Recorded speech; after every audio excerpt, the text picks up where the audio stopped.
You have applied. You would assume that someone's going to see your application. Take a minute to reach out and send a message and say, hey, Kathleen, I noticed you posted XYZ. I went ahead and applied for it. Let me know is there anything else you need from me? Is there anything else that you're looking for? And a good recruiter is going to answer you. And they're also going to point you in the right direction. They do not want to ghost you. I promise.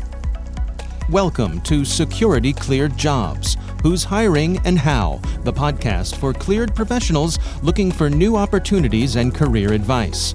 We go behind the scenes with recruiters and hiring managers from leading cleared employers to uncover the information you need to make a smart career move.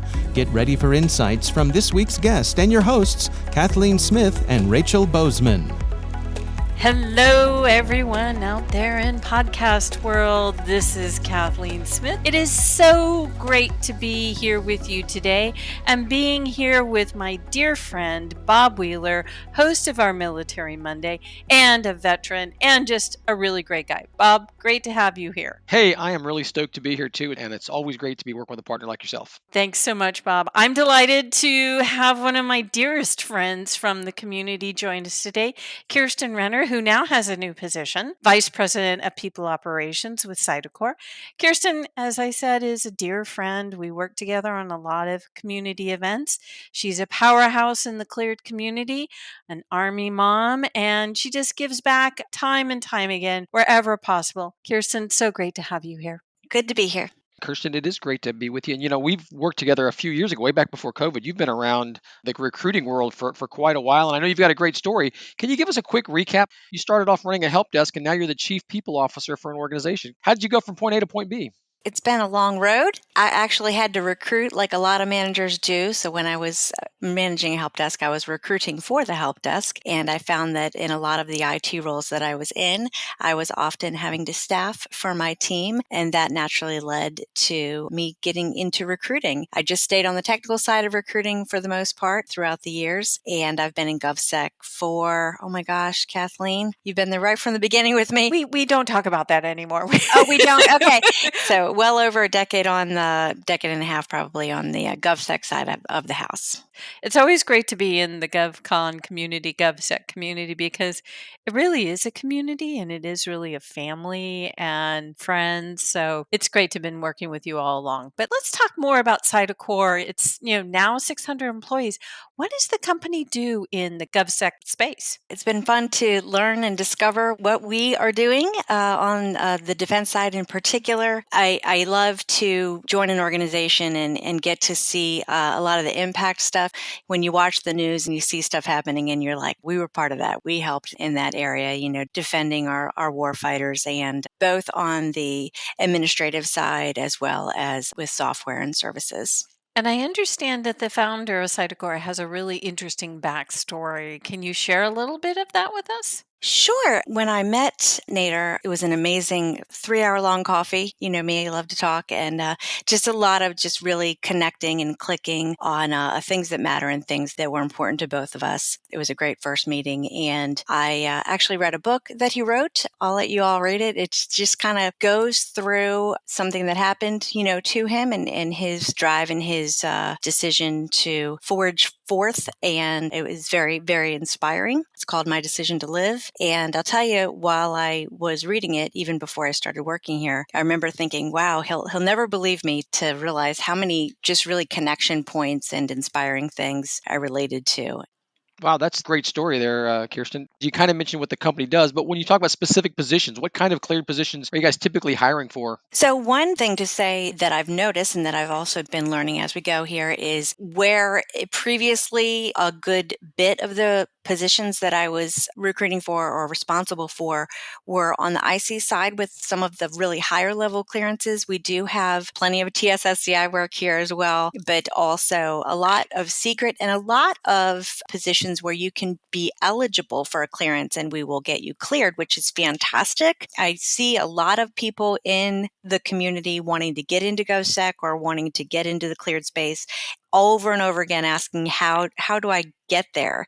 In fact, I just was on LinkedIn a couple of days ago and saw someone asking, how in the world do you find a place where you can be sponsored for a clearance? So this is one of those places. It's also a place where we have a lot of hybrid work, which is awesome these days, So lots of secret stuff, lots of stuff where we can bring you in if you're eligible, willing, and able to get cleared, and a good bit of hybrid stuff as well. Yeah, it's very cool. And when you talk hybrid, obviously that means that you're doing some remote work and some in the building work. So where are your buildings located? Are you guys mostly in the National Capital Region, Virginia, Maryland, all over the country? Where are we talking about as far as locations go? We are all over. We do have a lot of stuff, plenty of stuff right here in the DMV, a lot of stuff in the Crystal City area where my headquarters are, where I primarily sit.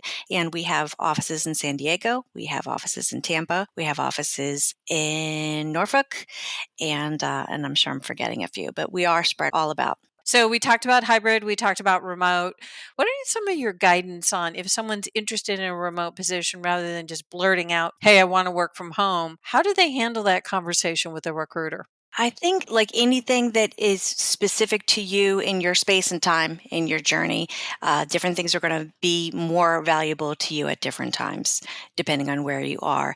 You just have to be direct with it, even though you don't want to necessarily blurt out, I'll only work remote. You want people to offer, you want potential employers to offer flexibility to you, offer flexibility to them, be willing to negotiate and be willing to hear each other out. You may be thinking, I will only work remotely. Keep in mind that we are on a mission to service our customers, our clients, and it may very well require that you go in at times. So think about the flexibility that you're willing to offer. Talk in as broad or as specifically your requirements and preferences are with your recruiter so that they can find a good match for you. All right. Shifting gears just a little bit here, Kirsten. Companies like yours that are growing, you guys are growing and you're even kind of evolving too. You're really pushing some boundaries on stuff.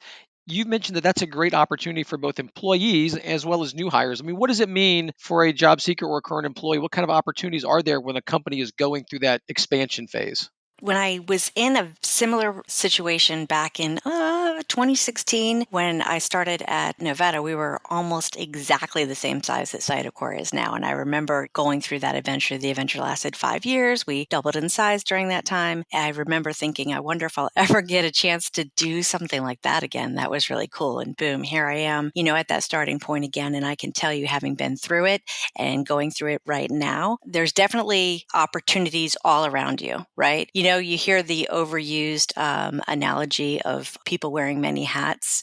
You wear every shape and size, and you just kind of get ready to grab one when it's flying through the air because it's necessary. So in every way, there is the opportunity to kind of step in and step up when things are all around you changing. When you're integrating, we are a conglomerate currently of multiple number of organizations that have come together through mergers and acquisitions over the last couple of years. So integrations are always fun when you take the best of all the different existing entities and pull them together and create a new entity and a new identity. That's awesome. And you can help. It's almost like getting married, right? You're bringing two families together and everybody doesn't like Uncle Larry, but sometimes he tells funny stories and there's things to discover as you're coming together, as a new family and as a new entity. So lots and lots of different ways. I've seen people here in this situation that have adapted, have gone from one type of technology to another, or one business area to another, one operations area to another, because it was necessary. Maybe they were filling in because they needed to, or maybe they were growing in an area where they wanted to. I have seen several times where people are supported and Cydecor embraces and supports and backs their need and want and desire to change in new areas, which is very cool. I even learned of a program just today. I'm going to call it an internal training program, very, very similar to SkillBridge. And when I say SkillBridge, you guys know I love talking about SkillBridge. To talk about it all day long. It's very similar in that it is not necessarily so much for active duty service members. We have an unbelievable amount of veterans working for us, including our CEO. But it's taking someone at the entry level point or at an entry level point in the industry and training them to do other things, training them to be a SME or training them in technology areas where they had no experience. And it's a whole program that we have internally for that. We will hire people just to train them in different business areas. So just learned about it today. Can't wait to learn more about it so I can talk about it more. Awesome. And as I always say, Make sure that you're in communication, constant professional career development conversation with your management, with your recruiting team, so that you're not missing out on opportunities to stay where you are and grow your career. Let's really talk about Cydecor and this big milestone that they just passed. No longer considered a small defense contractor. Sort of explain to folks what that means and how that impacts you as you try to ramp up, but in the employees in general. There's a book that I read, this is my first time working for an SDVOSB that surpassed the size cap or the threshold that they were no longer, a small business either by revenue or personnel, and had to stand on different grounds for gaining new business and so forth. And here we're doing that based on our reputation and the quality of our work and the relationships that we've had for a really long time, decades. And it's a great opportunity for partnerships as well. There are a lot of long-standing relationships that Nader and the other executives within the organization, as well as the legacy entity organizations that we acquired. Inova and Ironclad and Allied Logistics are companies that also had long-standing relationships and reputations in the community that all came together. So we're joining forces, all the different related parts of the new family, and leaning on each other where we can and getting strength from one another. Those are really great stories. It's great to hear how things are going and how the company's growing. One of the ways you're growing is you're getting a lot of veterans on staff there too, which we love to hear. I know that you're an Army mom. I was in the service. I was also a military parent. My son was in the Marine Corps. So we love veterans around here. We do a lot of stuff to help veterans, and it's great to see organizations like Cydecor doing the same thing. So what does that mean on the ground? How does that play out at Cydecor for the veterans? What kind of support do you guys have there? What's it look like? We just officially got the approval to be SkillBridge providers, so I'm thrilled with that. Oh, it looks even better is what you're saying. It's looking great, man. I'm so excited. I'm so excited about that and can't wait to start posting opportunities for fellowship to take place as well. What's great is being surrounded by veterans. I know at one point it was, I don't want to mess up the percentage because I don't know what it is today, but at one point we were 50% veterans. I know it's still a really high number and growing every day with that. It's great when everybody has the feeling of, they know what their customers are going through because they were there. In this case, a lot of them they were on the ship, they were on the boat, or they were on the submarine, and they know what their customers need. We have a group that is helping with logistics or helping with acquiring equipment. They know what that equipment's doing. Right? They know what the signals are looking for. They know what the bad guys are doing. They know the ships need to be safe. They know what it felt like to be on those aircraft or ships. And so that's a little extra something that they have when they're doing the logistical work that needs to be done because they know what it means to need that equipment, right? So that's really cool. I'm going to quote I call him my deputy, one of the managers working under me. His name is Dave. I'm trying to discover things and figuring stuff out. I'm like, help me with this and this and this and this and this. And I'll go, sorry about this, but can I also have this and this and this and this? And you know what? He's a former Marine. And you know what he says every time, no matter what I tell him? He goes, easy day. And I'm like, man, what a great attitude. He's probably thinking this is nothing compared to the Marines, Kirsten. Bring it at me, But I'll go, that report that you spent 5 hours on? I'm going to need you to just redo the whole thing. And he'll go, easy day. What a great attitude, right? You can only get that from a vet. That's true. And knowing that he truly means it when he says that. So that's really great. So what I love having conversations with you about is, just off the top of your head, you have so many great pieces of advice for cleared professionals and job seeking. One I want to focus on this time is your advice on don't just apply. Explain a little bit more about that. Sure. Sometimes it's because what you see out there posted is just a glimpse into what's possible, right? The more a company's growing and the larger they get, things are moving fast. You have applied. You would assume that someone's going to see your application. Take a minute to reach out to them and, maybe get on LinkedIn. Get on social, get into a place where you're comfortable, do some networking on your own, reach out and send a message and say, hey, Kathleen, I noticed you posted XYZ. I went ahead and applied for it. Let me know is there anything else you need from me? Is there anything else that you're looking for? And a good recruiter is going to answer you. They're going to answer you and they're also going to point you in the right direction. Maybe you're not going to work out for that position. Maybe it just got put on hold and you didn't realize it. Something could have occurred. Maybe you should have heard back. Send them a reminder. They never want to forget you. They never want to leave you hanging. They do not want to ghost you. I promise. but it does happen, right? So send them a note and say, hey, listen, I don't want to bug you, but don't do this if you're a salesperson and you're trying to sell me something. Okay, don't do that. If I didn't reply, leave me alone. But if you're a candidate, bug me. Send me a reminder. Shoot me a note, and I'll get you in front of the right person. Sorry, I had to say it. But we're going to take it right to the next step, though, because the application, the resume, we always say like resumes don't get jobs, they get interviews, and so you've walked that person up to the point to where you're going to get them the interview.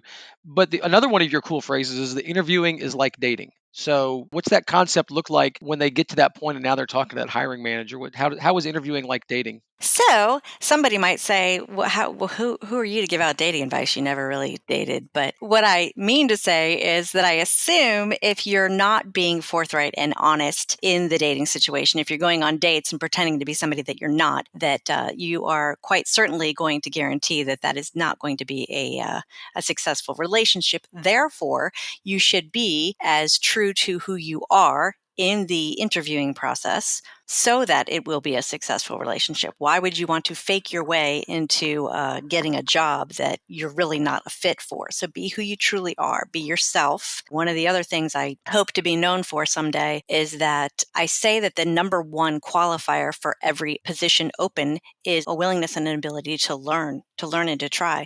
So show that gumption that you have.